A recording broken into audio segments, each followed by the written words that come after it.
আসসালামু আলাইকুম রহমতুল্লাহি ওবরাকাতু। আমার সাবস্ক্রাইব বন্ধুদেরকে অসংখ্য অসংখ্য ধন্যবাদ। যাক আলহামদুলিল্লাহ, অনেক সুন্দর করে আমার ছোট ভাই ব্রাদাররা ধান কাটতেছে। আলহামদুলিল্লাহ, আসলে বৃষ্টির কারণে একটু সমস্যা হয়ে গেছে,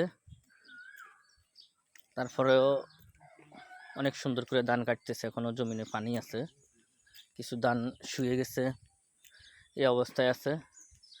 আর বিশেষভাবে অনেকে আমার মেশিনের দাম জানতে চাইছেন। মেশিনের দামটা বেশি বড় না, দাম বেশি কিছুও না।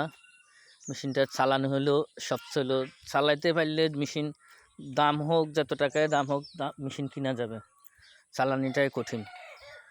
ওই যে যত দেখে মেশিন মানুষের ইউটিউবে ফেসবুকে, আসলে এতটুকু সহজ না।